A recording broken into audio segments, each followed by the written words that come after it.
Bismillahirrahmanirrahim. Assalamualaikum warahmatullahi wabarakatuh. Alhamdulillahi wassalatu wassalam ala rasulillah wa ala alihi wa ashabihi wa man walah. Asyhadu an la ilaha illallah dahu la syarikalah wa asyhadu anna muhammadan abduhu wa rasuluhu la nabiyya ba'dah, amma ba'd. Hadirin yang dimuliakan oleh Allah, alhamdulillah, dengan memuji Allah Subhanahu wa taala, kita bersyukur atas segala nikmat dan karunia-Nya. Kembali Allah mudahkan untuk melanjutkan pelajaran kita mempelajari kitab Ad-Da' wa Dawa. Kita masih dalam penjelasan dampak buruk dari perbuatan dosa dan maksiat. Poin yang ke-51, ya, di antara dampak buruk dosa dan maksiat, berkata Al-Imam Ibnul Qayyim rahimahullah, annaha tunsil abda nafsahu wa idza nasiya nafsahu ahmalaha wa afsadaha wa ahlakaha. Dosa dan maksiat membuat seorang hamba akhirnya melupakan dirinya. Maksudnya lupa dan lalai, tidak diberi taufik untuk apa yang bermanfaat, yang membawa kebaikan dan kemaslahatan besar baginya. Kalau sudah seperti ini, maka seorang pasti akan merusak dirinya sendiri, menghancurkan dirinya sendiri. Berkata Imam Al-Qayyim, kaifa yunsil abdu nafsahu? Bagaimana seorang bisa lupa diri? Ya.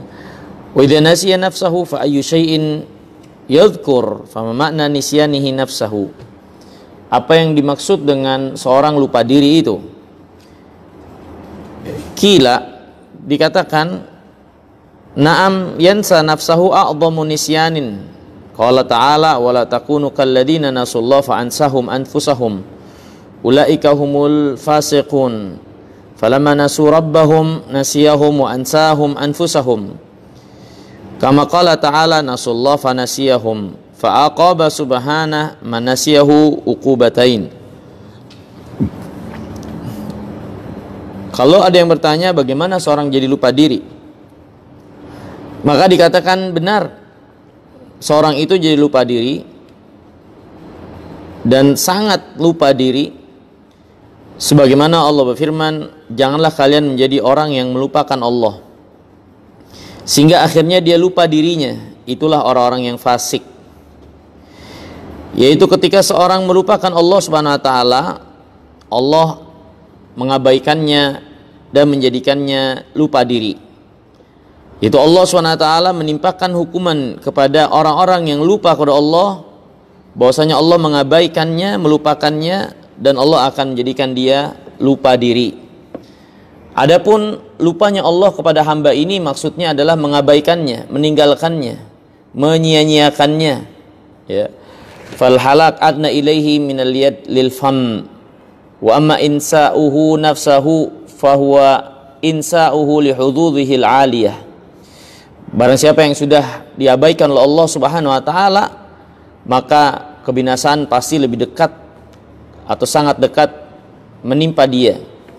Adapun seorang lupa diri dengan sebab maksiatnya itu, dengan sebab dia melupakan Allah, itu seorang jadi lupa diri apa-apa yang menjadi bagian yang bermanfaat buat dia, apa-apa yang menjadi jalan yang membawanya kepada kebahagiaan, apa-apa yang menjadikan dia berada dalam kesuksesan dunia dan akhirat. Ini Allah menjadikan dia lupa diri pada jalan yang membawanya pada kebahagiaan. Allah menjadikannya lupa akan apa-apa yang membawanya kepada kemaslahatan. Ya. Fala yukhtir bibalihi wa la yaj'aluhu ala dzikri. Allah tidak menjadikan dia orang yang sadar akan sesuatu yang bermanfaat, ya. Bahkan tidak terbesit untuk sesuatu yang bermanfaat itu. Dia tidak diberi taufik oleh Allah Subhanahu wa taala. Bahkan mengingatnya pun tidak, ya. Bahkan keinginan-keinginan, kecenderungan-kecenderungannya pun Allah jauhkan daripada kebaikan, ya. Dan juga termasuk bagian dari Allah jadikan seorang jadi lupa diri dengan sebab maksiatnya, Dengan sebab keberpalingannya, yaitu dia akan lupa diri apa yang menjadi kekurangan-kekurangan dirinya. Lupa apa yang menjadi kekurangan dan aib yang harusnya dia perbaiki. Ya. Bahkan akibat lupa diri akan aib yang ada pada dia, dia pun tidak pernah terbesit untuk bisa memperbaiki dan meluruskannya. Ya. Kemudian kata Imam Ibnu Qayyim rahimahullah, wa aidan yunsihi amradh nafsi wa qalbihi wa alamiha. Demikian juga bagian dari Allah menjadikan hamba lupa akan dirinya, yaitu hamba tersebut lupa akan penyakit-penyakit yang menimpa hatinya. Penyakit-penyakit yang menggerogoti hatinya, yang melemahkan hatinya. Bahkan dia tidak sadar dan tidak berusaha untuk mengobati kelemahan hatinya dalam berbuat kebaikan tersebut. Sehingga dia tidak berusaha untuk mengobatinya, tidak berusaha untuk menjadikan hatinya hidup kembali untuk menyambut gembira dan menerima dengan penuh ketundukan dan ketaatan terhadap perintah Allah SWT dan Rasulnya. Maka kalau seperti ini, hati itu pasti akan menuju kepada kehancuran dan kerusakan. Ya. Fahuwa maridun muthkhanun bil marad wa maraduhu mutaramin bihi ila talaf. Wala yash'ur bimaradihi wala yakhtur bibalihi mudawatuhu wa hada min a'zamil uqubatil 'ammati wal khassah. Seorang yang dijadikan lupa diri, ya, sehingga dia melupakan apa yang menjadi penyakit di dalam hatinya, bahkan dia tidak pernah terfikir untuk mengobatinya. Jadi hadirin yang dirahmati dan dimuliakan oleh Allah Subhanahu wa taala, ada 3 kurang lebih yang dijelaskan oleh Imam Ibnu Qayyim. Allah melupakan hambanya, atau Allah menjadikan hambanya itu lupa dirinya karena sebab dia berpaling dari Allah. Lupa diri seorang hamba terjadi bisa dengan yang pertama, yaitu seorang jadi lupa berpaling dari apa-apa yang bermanfaat buat dia. Dia lupa dirinya untuk sesuatu yang mendatangkan manfaat, mendatangkan maslahat. Allah tidak berikan taufik. Yang kedua, seorang lupa akan kekurangan dia, sehingga membuat dia lupa diri, tinggi hati, ujub dan yang lainnya. Yang ketiga, seorang dijadikan lupa diri, yaitu seorang melupakan penyakit yang menggerogoti hatinya, yang melemahkan dia untuk kebaikan, dan bahkan melupakan apa yang harus dia lakukan dari pengobatan hatinya tersebut. Ini 3 yang disebutkan oleh Al-Imam Ibnu Qayyim rahimahullah, yang dimaksud dengan Allah menjadikan seseorang lupa pada dirinya dengan sebab pelanggaran atau maksiatnya kepada Allah Subhanahu wa taala, ya. Kemudian kata Al-Imam Ibnu Qayyim rahimahullah, wa man ta'ammala hadzal mawdi' tabayyana lahu anna aktsara hadzal khalq qad nasu anfusahum haqiqatan wa dayya'uha wa adha'u hawdaha min Allah. Siapa yang memperhatikan dengan baik, ya, tentang keadaan ini, maka dia akan melihat kebanyakan manusia lupa diri, lupa dan menyia-nyiakan bagiannya dari Allah, karunia Allah SWT, rahmatnya. Bahkan mereka menjual sesuatu yang berharga untuk mendapatkan sesuatu yang rendah dan hina. Mereka melakukan perniagaan di dalam kehidupannya untuk hari-hari dan kehidupan kesempatan yang Allah berikan. Mereka jadikan itu sebagai niaga dengan harga yang sangat rendah dan hina sekali. Mereka keluarkan itu semua dan tidak kembali kepada mereka kecuali kerugian dari kesia-siaan, bahkan hal-hal yang membawa bahaya bagi mereka, padahal mereka telah mencurahkan segalanya apa yang dia miliki dari kesempatan yang Allah berikan tersebut. Wa innama yadharu lihada indal maut. Dan kata Imam, akan nampak jelas kerugian ini ketika seorang berada di penghujung kematian. Baru dia sadar, baru dia terbangun bahwasanya selama ini dia telah mencurahkan dan mengeluarkan, telah membeli segala sesuatu yang tidak kembali kepadanya kecuali kerugian. Ketika kematian itu datang, barulah nampak kerugian itu di hadapan matanya. Dia tidak membawa bekal apapun, bekal yang cukup untuk menghadap Rabbul Alamin. Wa yadhhar hadza kullu dhuhur yaumat taghabun. Dan nanti pada hari kebangkitan, penyesalan dan kerugian ini akan semakin jelas lagi. Makanya di antara nama hari kiamat adalah Yaumut Taghabun. Itu hari banyaknya orang-orang yang sadar dari kelalaiannya, ya. Atau hari yang banyak seorang lalai kemudian sadar akan kerugian-kerugian yang dia dapatkan. Yauma yadhhar lil 'abdi annahu gubina fil aqdi alladhi aqadahu li nafsihi fi hadhihi dar wa tijaratu allati tajara fiha lima'adihi fa inna kulla ahadin yattajir fi hadhihi dunya li akhiratihi. Al-Imam menjelaskan kita sekalian, pada akhirnya seorang nanti di yaumul qiyamah terutama akan melihat bagaimana kerugian yang dia dapatkan ketika dia menjadi orang yang lupa diri dengan sebab maksiatnya. Karena sesungguhnya tidak ada seorang menjalani hidup ini melainkan adalah orang yang berniaga untuk akhiratnya. Apa yang ada pada kita, kegiatan kita, aktivitas kita, waktu kita, amaliyah kita, itu adalah perniagaan kita, transaksi kita untuk apa yang akan kita dapatkan hasilnya nanti yaumul qiyamah. Kalau kita sia-siakan transaksi ini, akad di dunia ini dengan akad-akad yang batil, dengan perbuatan-perbuatan yang batil, kita beli itu semua dengan kehidupan kita, dengan waktu kita, dengan kesungguhan kita, yang akhirnya di yaumul qiyamah kita nggak dapat apa-apa, itu semua sia-sia, maka barulah kerugian itu nampak jelas di hadapan mata, ya. Fal khasiruna alladhina ya'taqiduna annahum ahlur ribh wal kasab ishtarau al hayata ad-dunya wa haddhum fiha wa laddatihim bil akhirah wa haddhihim fiha.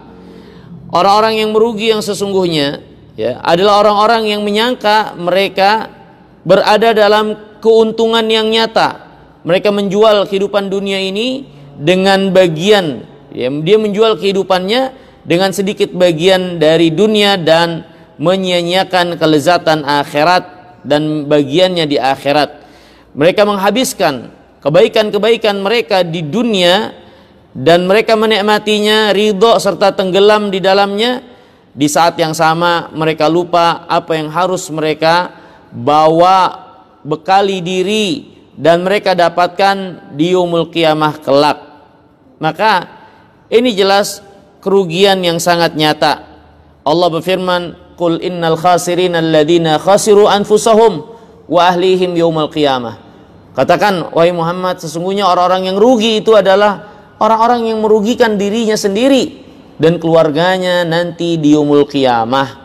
Ya, itulah orang yang rugi sesungguhnya. Ketika mereka tidak memanfaatkan dengan baik keberadaan mereka di dunia bersama dengan keluarganya untuk mendulang kebaikan sebanyak-banyaknya, sehingga di yaumul qiyamah mereka tidak mendapatkan apa-apa dengan kesempatan yang Allah berikan itu, maka itu adalah orang yang berada dalam kerugian yang sangat nyata. Wa kaifa abi hadiran naqdan musyahidan fi hadhihi ad-dar bighaibin nasi'atan fi darin ukhra ghairu hadhihi wa yandam ila dhalika dhaful iman wa quwwatu da'i syahwah wa mahabbatul ajila wa tashabbuh bibanil jins fa aktharul halq fi hadhihi tijarah al-khasirah allati qala Allah tabaraka wa ta'ala fi ahliha.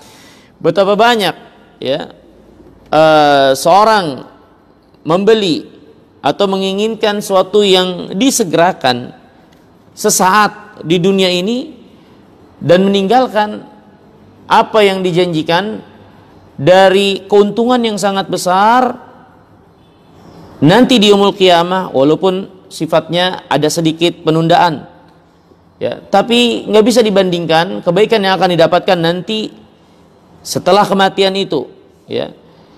Ditambah lagi apa yang ada pada banyak orang dari kelemahan iman, dorongan syahwat, terburu-buru ingin mendapatkan hasil, menyerupai orang-orang yang buruk dari golongan mereka, ya, dari jenis mereka. Maka ini semua menambah parah kerugian yang akan didapatkan oleh seseorang ketika dia memperturutkan dan berpaling dari Allah Subhanahu wa taala. Allah berfirman, "Ulaika alladziina ishtarawul hayatad dunya bil akhirah, falyukhaffafu anhumul adzab wa lahum yunsarun." Itulah orang-orang yang membeli kehidupan dunianya dengan kehidupan akhirat. Ya, maka tidak akan diringankan bagi mereka adab dan mereka tidak akan dapat pertolongan. Jadi orang-orang yang kufur, orang yang berpaling dari ketaatan kepada Allah, melupakan Allah Subhanahu wa taala, Allah mengatakan mereka itu adalah orang-orang yang membeli dunia dengan akhiratnya. Ini mereka menyia-nyiakan akhirat untuk mereka kumpulkan kebaikan-kebaikannya demi mencapai kebaikan dunia yang disegerakan, yang mereka ingin nikmati walaupun sifatnya sesaat dan sifatnya tidak kekal. Ya, ditambah lagi kelemahan iman yang ada pada mereka, maka ini akan semakin menambah kerugian mereka nanti yaumul qiyamah. Allah berfirman, "Fama rabihat tijaratuhum wa ma kanu muhtadin." Dan perniagaan mereka itu tidak akan menemui keuntungan dan mereka tidak mendapatkan hidayah. Mereka tidak berada di atas hidayah. Hadirin yang dimuliakan Allah. Dari sini dapat kita pahami, perlu kita pahami dengan baik kehidupan dunia ini, apa yang kita jalani. Allah SWT telah gambarkan untuk kita pahami. Itu ibarat perniagaan yang kita lakukan. Perniagaan yang kita lakukan. Dari apa yang Allah berikan modalnya bagi kita, dari kesempatan, waktu, kemampuan, dan apa yang ada pada diri kita ini. Ya. Untuk kita belanjakan. Untuk kita belanjakan, untuk kita pergunakan. Tapi ada yang mempergunakannya dengan kembali kepada dirinya keuntungan. Ada yang mempergunakannya tidak kembali kepada dirinya kecuali kerugian, kecuali kebinasaan.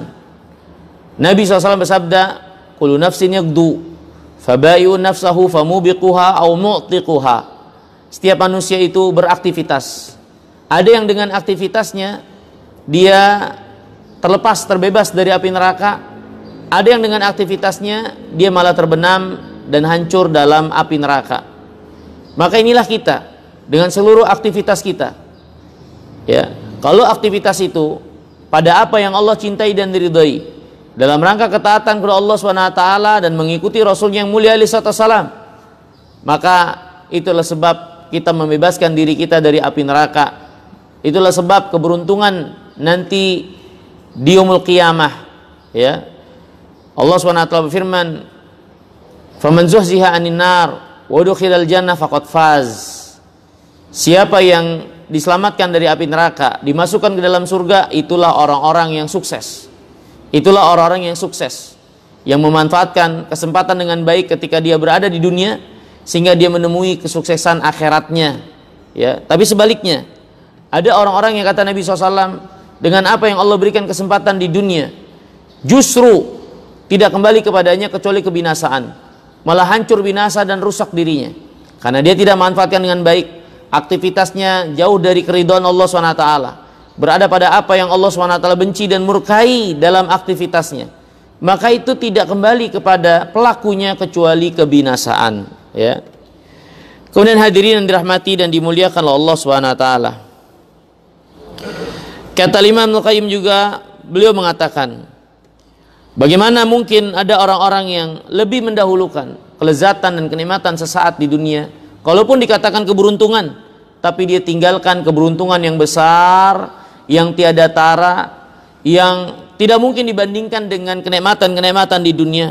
Bagaimana mungkin mereka lebih memilih apa-apa yang rendah dan hina ini, walaupun disegerakan, dengan menyia-nyiakan apa-apa yang lebih besar dan tidak ada bandingannya dengan nikmat yang disegerakan itu.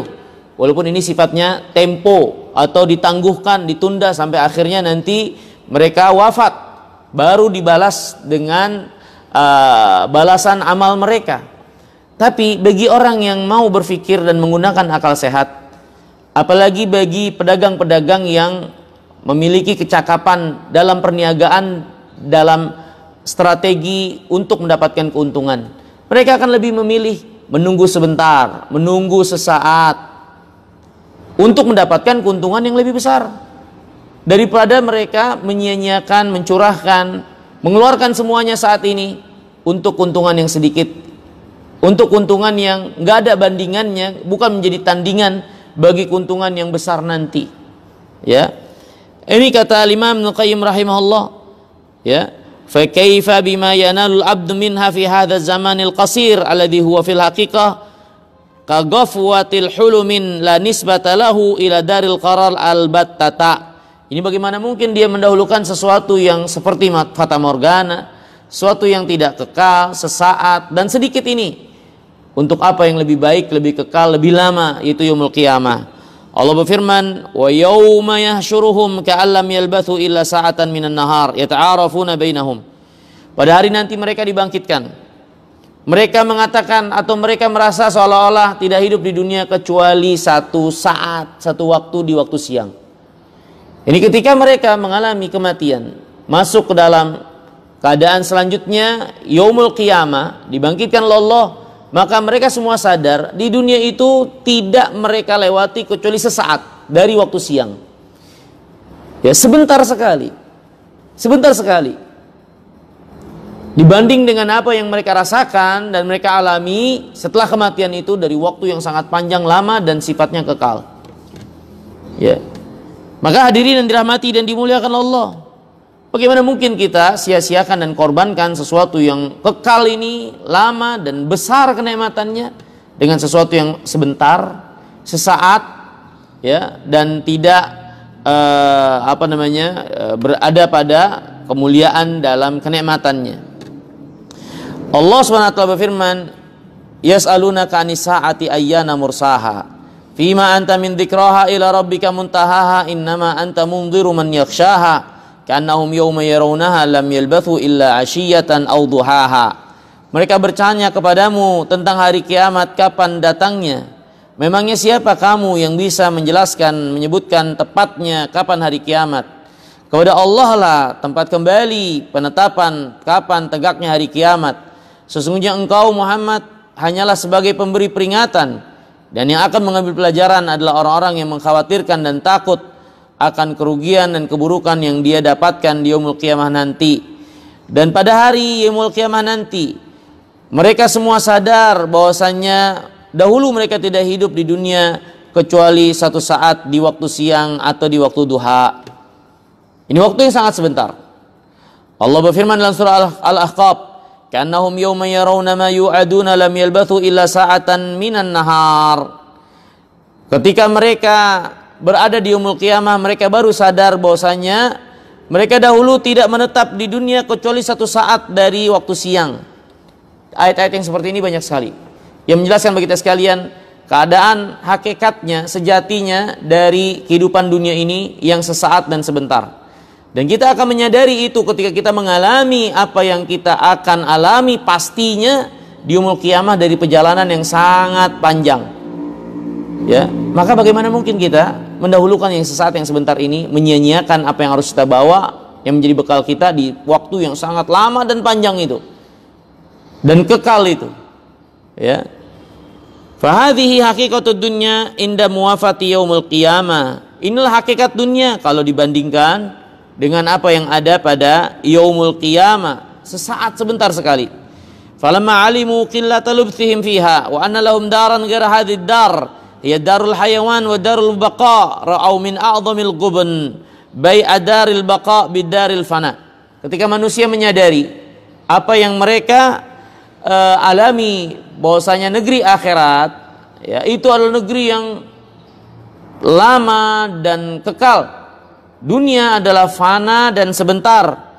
Maka barulah mereka menyadari kerugian besar ketika dahulu mereka mendahulukan kehidupan dunia, ya, mementingkannya untuk menginginkan menikmatinya dengan cara-cara yang haram sekalipun, yang dengannya dia mengorbankan akhiratnya. Baru nanti dia akan menyesal dengan penyesalan yang sangat. Fattajaru tijaratal aqyas. Maka berniagalah kalian dengan perniagaan orang yang cerdik. Jangan tertipu dengan perniagaannya orang-orang bodoh yang lebih mendahulukan sesuatu yang sesaat dan sebentar dengan menyia-nyiakan sesuatu yang lama dan besar, ya. Maka pada hari tagobun nanti nampak jelas kerugian-kerugian dari apa yang selama ini dilakukan dalam perniagaan, ya. Maka ini hadirin yang dirahmati dan dimuliakan Allah SWT. Kemudian Al-Imam menjelaskan bahwasanya setiap orang itu beraktivitas, dengan aktivitasnya dia berniaga. Tapi ada perniagaan yang membawa dia selamat dari api neraka, ada perniagaan yang justru menenggelamkan dia dalam api neraka.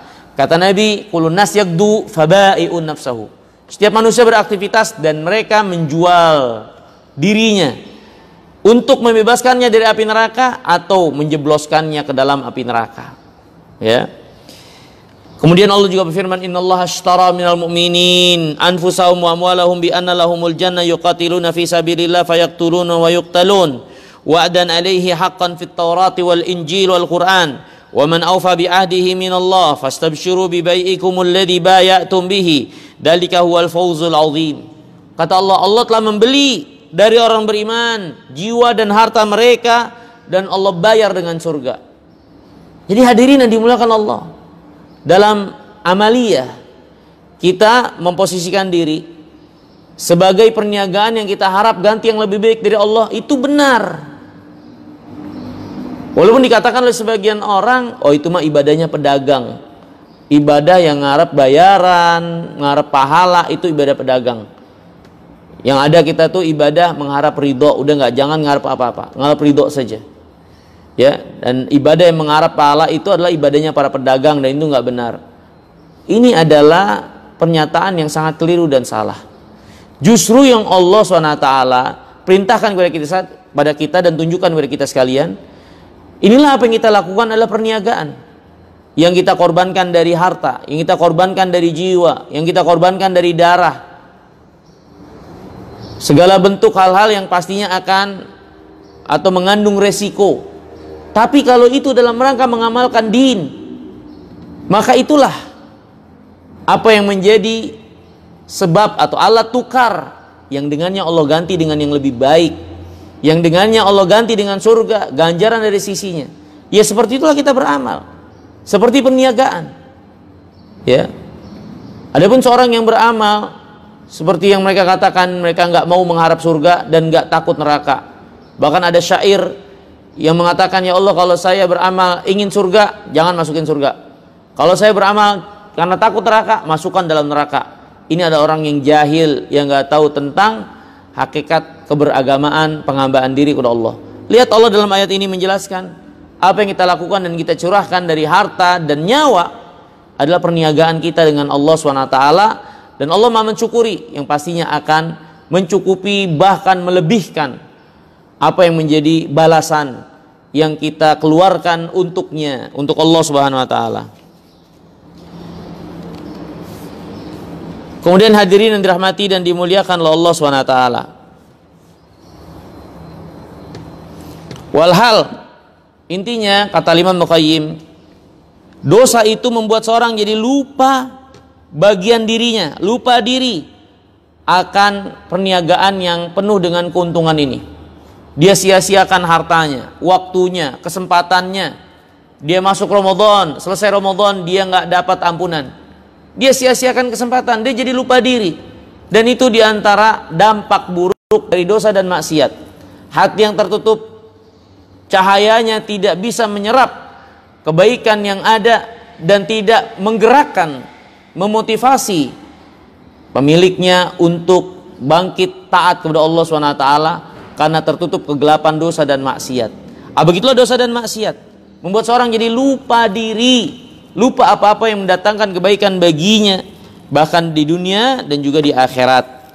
Kemudian poin yang ke-52, kata Imam Al-Qayyim, al-ma'asi tuzilul ni'am al-hadira wal wasilah. Dampak buruk dosa dan maksiat itu menghilangkan nikmat yang ada atau yang akan datang, ya, yang ada atau yang akan datang.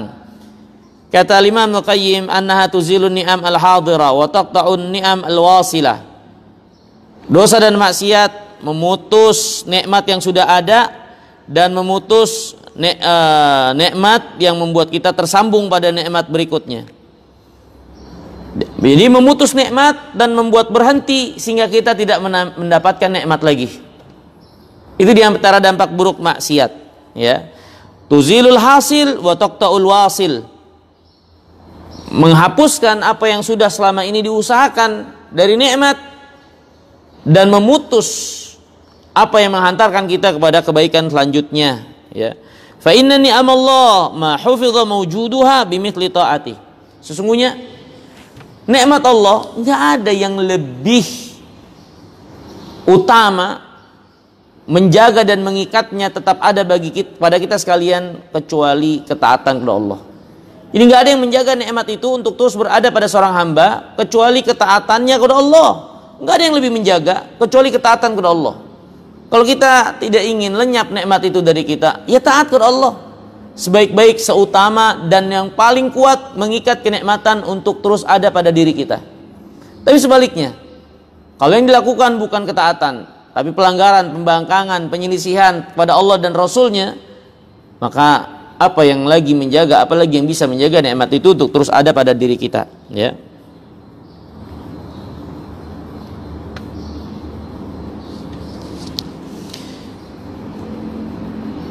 Kemudian hadirin yang dirahmati dan dimuliakan Allah SWT.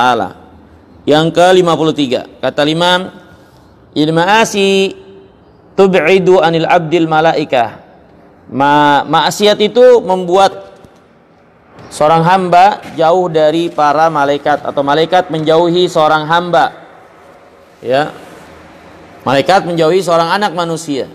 Itu diantara dampak buruk daripada dosa dan maksiat. Kalau ada pertanyaan, memang apa ruginya kita dijauhi oleh para malaikat? Apa ruginya malaikat-malaikat rahmat itu menjauhi kita dengan sebab maksiat? Kerugian yang dijelaskan oleh Imam Qayyim, malaikat itu adalah hamba Allah yang paling tulus. Hamba Allah SWT yang paling tulus menginginkan kebaikan buat kita. Makhluk Allah yang paling tulus menginginkan kebaikan buat kita, para malaikat Allah SWT. Sekarang kalau para malaikat, mereka tidak ada lagi atau terputus doa mereka untuk kita dari doa-doa kebaikan, maka tentu ini adalah kerugian yang sangat nyata. Allah telah banyak jelaskan dalam Al-Quran bagaimana malaikat berdoa bagi orang beriman agar menerima taubat mereka, agar memberikan petunjuk bagi mereka. Malaikat berdoa setiap paginya agar Allah gantikan orang-orang yang infak, dan Allah kembalikan kerugian, ya, Allah jadikan rugi orang-orang yang menahan infaknya, ya. Dan banyak lagi kebaikan-kebaikan yang Allah jadikan pada diri malaikat untuk manusia. Dan maksiat itu membuat malaikat jadi jauh.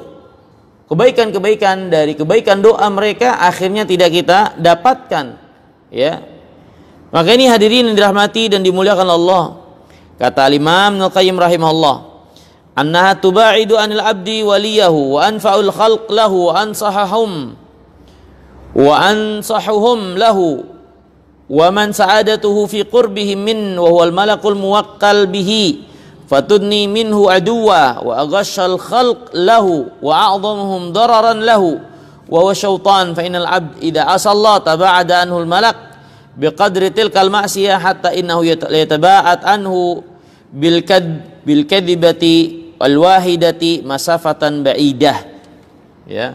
Kalau seorang ditinggalkan oleh para malaikat, maka dia akan ditemani dan didekatkan oleh orang atau makhluk yang paling ingin keburukan buat dia, yaitu syaitan dan bala tentaranya. Bahkan kata Imam Qayyim, malaikat pun sampai menjauh dari dia dengan sebab satu keburukan yang dia lakukan, satu perbuatan dusta yang dia lakukan, ya.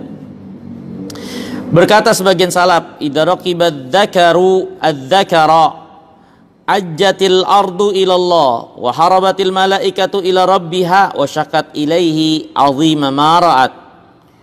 Yani kalau sesama jenis kelamin melakukan hubungan, maka bumi ini bergetar dan para malaikat pada lari melapor mengadu kepada Allah akan buruknya apa yang mereka saksikan, ya, yakni apa yang dilakukan oleh hubungan sesama jenis, ya. Sebagian salaf lagi mengatakan idza asbahal abdu ibtadarahul malaikatu wasyaitan. Kalau setiap paginya malaikat dan syaitan segera menghampiri seorang hamba, fa idza dzakarallah wa kabbarahu wa hamidahu wa halalahu taradal malaku asyaitana wa tawallah.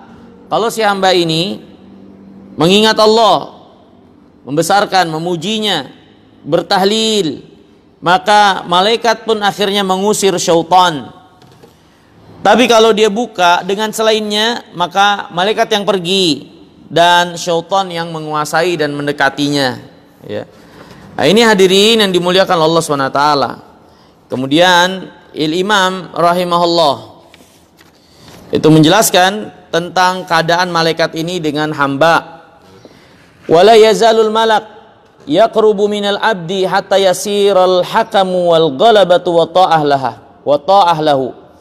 Dan kalau malaikat sudah dekat dengan seorang hamba, sehingga akhirnya malaikat itu yang mendominasi dengan kebaikan dan ketaatan, ya, menggiring dan mempengaruhi, ya, mengajak kepada kebaikan. Fatatawallahul malaikatu fi hayatihi wa inda mautihi wa inda ba'thih. Sehingga akhirnya malaikat itu yang mendominasi dan membawa pengaruh baik bagi si hamba tersebut pada kehidupannya, ketika kematiannya, bahkan ketika dia dibangkitkan.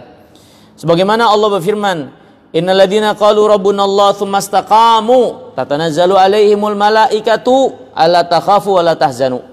Sesungguhnya orang-orang yang mengucapkan Rabbku adalah Allah kemudian istiqamah, malaikat akan turun kepada mereka memberikan kabar gembira, gak usah kalian takut, gak usah kalian sedih, ya.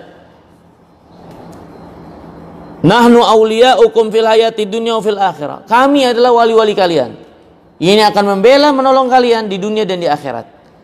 Maka ini di antara dampak baik dengan ketaatan seseorang, sehingga akhirnya dia didekatkan dengan para malaikat, yang malaikat itu akan menjadi pembela dia nanti di dunia dan di akhirat.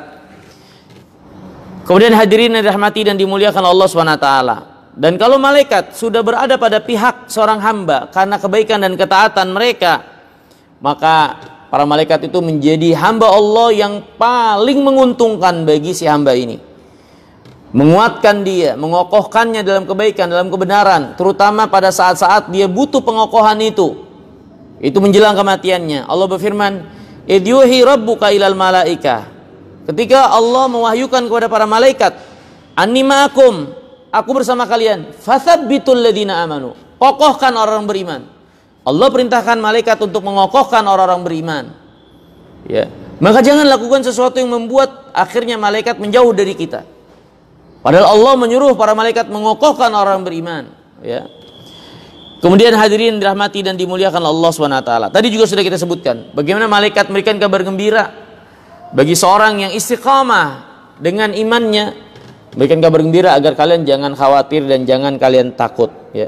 Maka tidak ada, kata Imam Al-Qayyim, seorang pun yang lebih besar manfaatnya dan menginginkan kebaikan, ya, kebersamaan dengannya kepada manusia kecuali para malaikat, ya. Mereka lah wali-wali di dalam keadaan manusia itu terjaga atau tertidur, yang Allah tugaskan mereka untuk melihara, menjaga hamba-hambanya tersebut di dalam hidupnya, bahkan ketika matinya, menjelang kematiannya, dan setelah kematiannya, dikuburnya sampai yaumul qiyamah. Hadirin yang dimuliakan Allah, kita ini tidak akan pernah lepas dari malaikat Allah Subhanahu wa taala, yang menunjukkan Allah Subhanahu wa taala sangat sayang pada kita, sangat perhatian buat kita, sehingga Allah jadikan para malaikat-malaikat itu untuk mengurus setiap urusan kita, dari mulai kita di perut ibu kita sampai kita terlahir dewasa, mati sampai yaumul qiyamah. Ya, malaikat Allah jadikan pengurusan apa yang menjadi kepentingan kita dengan perintah Allah Subhanahu wa taala. Jadi kita ini nggak akan pernah lepas dari malaikat. Ya, makanya hadirin yang dimuliakan Allah, jangan lakukan sesuatu yang membuat akhirnya malaikat yang membawa kebaikan dan rahmat itu menjauhi diri kita. Ya, padahal mereka adalah makhluk Allah yang paling menginginkan kebaikan buat kita. Kemudian hadirin yang dirahmati dan dimuliakan Allah, kata Imam Al-Qayyim, "Wa idza ishtadda qurbul malak minal abdi takallama ala lisani wa alqa ala lisanihi al-qaul as-sadid."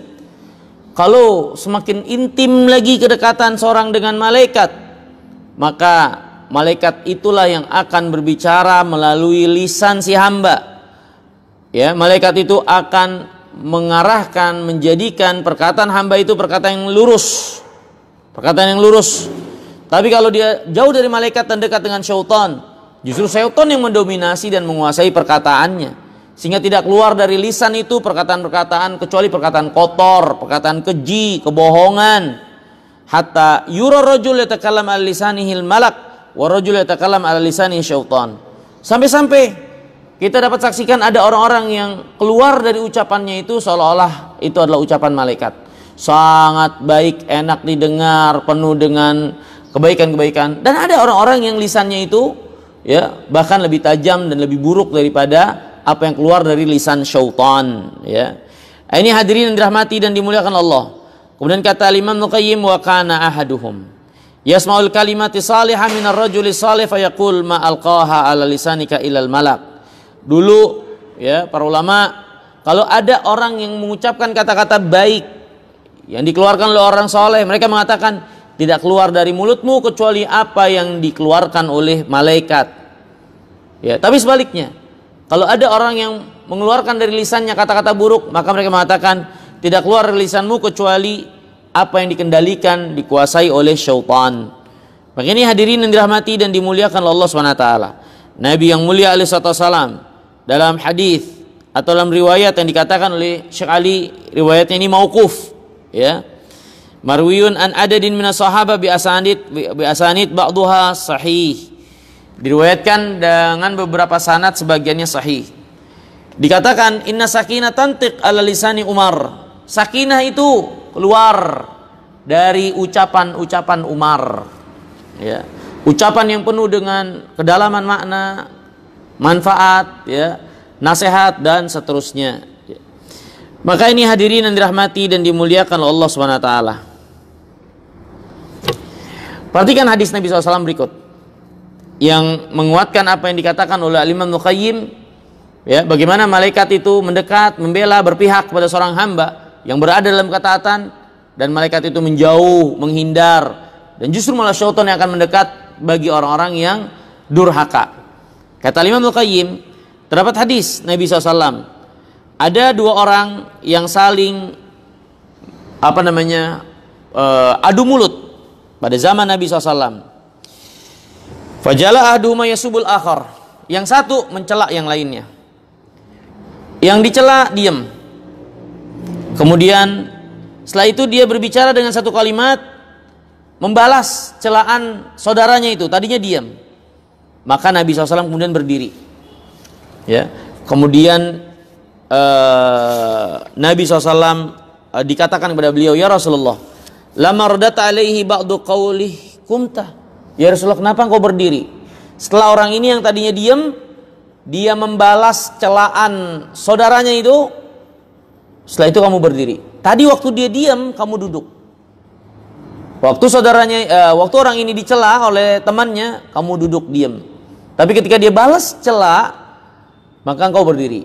Maka kata Nabi SAW, kanal malak yunafihu anka, ya, adalah malaikat itu membelamu, ya, membelamu. Ya, ini membela orang yang diam ini dengan tidak membalas celaan saudaranya tersebut, orang lain tersebut, ya. Kanal malak yunafihu anka, dia membela, dia yang membantah celaan-celaan yang dihadapkan ke wajahmu itu. Kemudian falamma radata alai ja'a syaitan falam akun li ajlis ma syaitan. Tapi ketika engkau balas, maka setan yang datang dan aku nggak mau duduk sama syaitan. Akhirnya Nabi berdiri.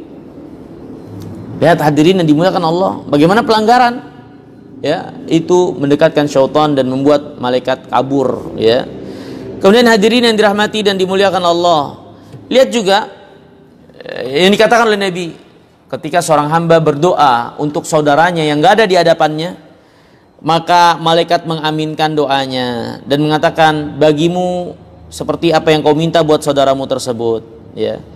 Maka ini banyak dalil yang menunjukkan bagi sekalian bagaimana malaikat dekat dengan hamba-hamba Allah yang taat kepadanya, yang berada dalam ketaatan. Nabi SAW bersabda tentang orang-orang yang menuntut ilmu, ya, bahwasanya malaikat itu haffathumul malaikah, malaikat itu berkumpul mengitari mereka. Yang menunjukkan bagaimana malaikat itu mendekat. Dan kedekatan malaikat itu adalah dengan kebaikan, mendoakan mereka, memintakan rahmat kepada Allah untuk mereka, ya, memintakan ampunan ya dari Allah kepada mereka. Maka ini hadirin yang dimuliakan Allah yang dimaksud oleh Al-Imam Ibnul Qayyim rahimahullah, ya.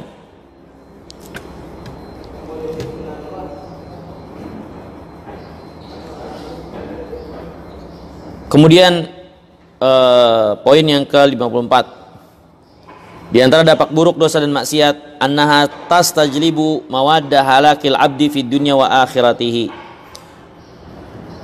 Bahwasanya dosa dan maksiat mengakibatkan materi-materi, sebab-sebab yang membinasakan, merusak kehidupan dunia dan akhirat seseorang, akhirnya berkumpul dan terakumulasi menimpakan keburukan bagi dia, ya. Fa inna dzunub hiya amrad mata istahkamat qatalat walabut. Dosa itu adalah penyakit, dan kalau dia sudah bertumpuk, maka ini jadi, kalau kata kita, jadi apa namanya, penyakit yang banyak, kompleks, ya, berkumpul dan bertumpuk, akhirnya jadi kompleks penyakitnya, ya, penyakitnya jadi banyak. Dan begitulah dosa, ya. Dosa itu akhirnya mengundang, menarik keburukan-keburukan berkumpul pada seseorang, yang kalau sudah berkumpul, menarik dan menguasai, akhirnya dia nggak bisa lagi sembuh dari penyakitnya tersebut, karena penyakitnya itu udah kompleks, ya. Maka ini hadirin yang dirahmati dan dimuliakan Allah, kata Imam, sebagaimana badan tidak akan sehat kecuali dengan konsumsi makanan-makanan yang sehat, dia jaga kekuatannya dan mengeluarkan apa-apa yang rusak, yang tidak dibutuhkan, ya, materi-materi yang rusak. Jadi itulah kesehatan badan. Kesehatan badan adalah dengan mengkonsumsi makanan yang baik, menjaga kekuatan diri, dan mengeluarkan materi-materi buruk yang ada pada badan, ya. Nah ini, ketika materi buruk tidak terkeluarkan, terus ada, apa yang terjadi bagi badan? Lemah, hancur. Coba ada orang yang nggak bisa buang air, ya, apa yang terjadi pada badannya? Ada orang yang tidak mengkonsumsi makanan-makanan yang bagus, akhirnya dia tidak memiliki kekuatan, ya, tubuhnya jadi lemah. Apalagi kotoran-kotoran itu berkumpul pada dirinya, tidak bisa dia keluarkan. Bagaimana hancur dan rusak badannya. Ini sebagai permisalan. Begitu pula dosa dan maksiat yang dilakukan oleh seseorang. Kalau dibiarkan, tidak dibersihkan, tidak dikeluarkan, dia tidak minta ampun, dia tidak memperbaiki diri, maka terus bertumpuk dan berkumpul, sehingga akhirnya menjadi penyakit yang mematikan, ya. Nah ini hadirin yang dirahmati dan dimuliakan Allah Subhanahu wa taala. Nah, kata Imam Ibnul Qayyim rahimahullah, ada tiga kaidah kesehatan buat badan, juga buat hati. Kaidah yang pertama, al-ghidha, yang kedua istibrak, yang ketiga himyah. Tiga kaidah kesehatan. Yang pertama ghidha, yaitu konsumsi halal yang positif yang baik. Yang kedua istibrak, mengosongkan dari sesuatu yang buruk. Yang ketiga penjagaan, al-himyah. Ini kaidah kesehatan, ya, mau kesehatan badan atau kesehatan hati. Kalau kita ingin baik kesehatan badan kita, maka konsumsi makanan-makanan yang bagus, keluarkan materi-materi kotornya, terjadi kelancaran pada tubuh, materi kotor keluar. Kemudian penjagaan diri untuk tidak masuk lagi hal-hal yang memperburuk keadaan kesehatan. Nah, seperti itu juga apa namanya, berkait dengan hati. Berkait dengan hati, konsumsi apa-apa yang baik bagi hati, yang menguatkannya, yang menghidupkannya, dari zikir kepada Allah, dari ketaatan, qiraatul Quran dan seterusnya. Ya, kemudian keluarkan apa namanya, materi-materi buruk dari dosa dan maksiat yang melekat dengan istighfar, dengan meminta ampun kepada Allah Subhanahu wa taala, dan menjaga dengan keistiqomahan, dengan ketakwaan, ya. Wa hifdzul faman hafidhal quwwah bimtithalil awamir wasta'mal al-himya bijtinabil nawahi wastabragha takhlid bitaubah an-nasuh lam yada lil khairi matlaban wala minasyarri mahraban wallahul musta'an. Nah, kata Imam Ibnu Qayyim rahimahullah, ya, terakhir ini perkataan beliau yang patut untuk kita renungi, siapa yang menjaga kekuatannya dengan menjalankan perintah Allah, siapa yang membentengi dirinya dengan meninggalkan yang dilarang dan mengeluarkan materi-materi buruk dari dosa dan maksiat dengan taubat yang nasuh, maka tidak ada satu kebaikan pun melainkan dia dapatkan, dan tidak ada satu keburukan pun melainkan pergi dari dia. Jalankan perintah, tinggalkan larangan, dan banyak bertaubat kepada Allah Subhanahu wa taala. Ya, dengan menjalankan perintah, maka ini ibarat materi-materi kebaikan yang positif yang masuk dalam diri. Meninggalkan larangan, maka ini ibarat benteng penjagaan kita, karena setiap yang terlarang itu akan memberhanguskan kekuatan kita. Ya. Kemudian apa yang sudah ada dari materi-materi buruk yang melekat, itu harus dibuang, dan itu dengan taubat. Dan kalau itu dilakukan, maka ketiga kaidah ini, ya, menjaga, membentengi, dan mengeluarkan materi-materi buruk, ini adalah kaidah untuk kesehatan. Sebagaimana menjadi kaidah buat kesehatan badan, juga menjadi kaidah buat kesehatan hati, ya. Nah, ini hadirin yang dirahmati dan dimuliakan Allah Subhanahu wa taala, mungkin yang bisa kita pelajari di kesempatan pagi hari yang mulia ini, ya. Insyaallah kita akan lanjutkan lagi di kesempatan yang akan datang. Semoga yang sedikit ini bermanfaat dan sedikit pesan dan nasihat buat kita sekalian. Kita akan memasuki bulan Ramadan. Maka sebelum memasukinya, walaupun sudah tinggal beberapa hari, tapi tidak ada kata terlambat untuk menguatkan diri, menjaga kebersihannya sehingga penuh semangat dan antusias di dalam berbuat kebaikan dan ketaatan. Lakukan seperti yang dikatakan oleh Imam Ibnu Qayyim tadi. Ya, sudah mulai untuk banyak melakukan kegiatan-kegiatan kebaikan, qiraatul Quran dan seterusnya, harus dimulai sebelum saum. Harus dibiasakan kebaikan-kebaikan itu. Larangan-larangan yang terlarang sudah mulai ditinggalkan. Jangan sampai dia menjadi racun yang meracuni tubuh kita. Harus bentengi dari itu semua. Apa yang sudah ada karena sebab kelalaian kita dahulu, dosa yang kadung melekat dalam diri, banyak taubat kepada Allah SWT. Banyak taubat kepada Allah.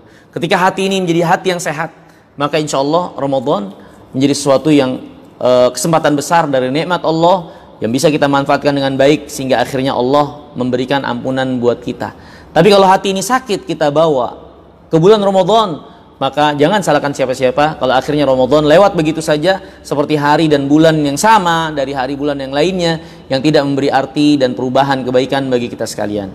Ya, ini peringatan dan nasihat bagi kita. Semoga Allah SWT memberikan anugerah, kebaikan, keberkahan, taufik dan hidayahnya bagi kita sekalian. Aqulu qouli hadza wa astaghfirullah li wa lakum wa akhiru da'wana anil hamdulillahi rabbil alamin.